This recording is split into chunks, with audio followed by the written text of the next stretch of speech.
ನಮಸ್ಕಾರ ಫ್ರೆಂಡ್ಸ್, ಉತ್ತಪ್ಪ ಮಾಡೋದು ಹೆಂಗೆ ಅಂತ ತೋರಿಸ್ಕೊಡ್ತೀನಿ.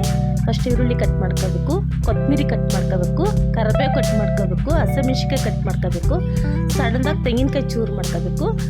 ದೋಸೆ ಹಿಟ್ಟಿದ್ರೆ ದೋಸೆ ಹಿಟ್ಟು ಜೊತೆ ಗೋಧಿ ಹಿಟ್ಟು ಮಿಕ್ಸ್ ಮಾಡಿಕೊಂಡು ಸ್ವಲ್ಪ ತೆಳ್ಳು ಕಲಿಸ್ಕೊಂಡು ಉಪ್ಪು ಹಾಕ್ಕೊಂಡು ಸ್ವಲ್ಪ ಜೀರಿಗೆ ಹಾಕ್ಕೊಂಡು ಮಿಕ್ಸ್ ಮಾಡ್ಕೊಂಡು ದೋಸೆ ಮಾಡಿಕೊಂಡ್ರೆ ಚೆನ್ನಾಗಿರುತ್ತೆ.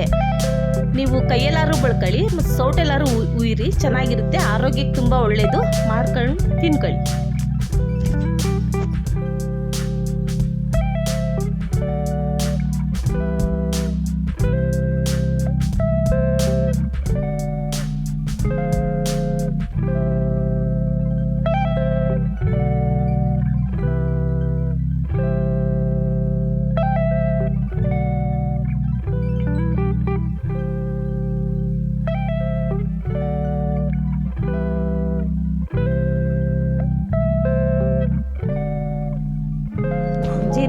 ಜೀರಿಗೆ ಹಾಕಿ ಎಲ್ಲ ಮಿಕ್ಸ್ ಮಾಡ್ಕೊಳ್ಳಿ. ಸ್ವಲ್ಪ ತೆಳ್ಳಗೆ ಇರಲಿ ಇಟ್ಟು.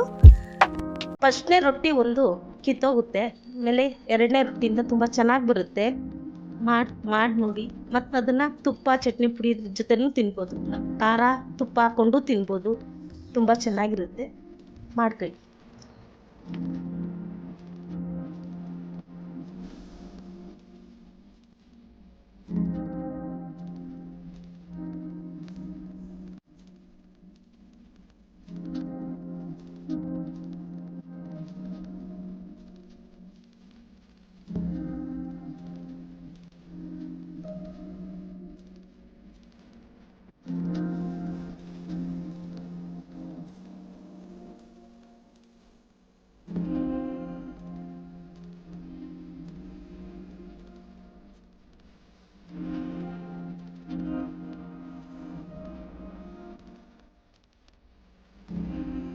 Thank you friends. ಇಷ್ಟ ಆಗಿದ್ರೆ ಲೈಕ್ ಮಾಡಿ, ಸಬ್ಸ್ಕ್ರೈಬ್ ಮಾಡಿ, ಮತ್ತು ಒಂದು ವಿಡಿಯೋನ ಎಲ್ರಿಗೂ ಶೇರ್ ಮಾಡಿ.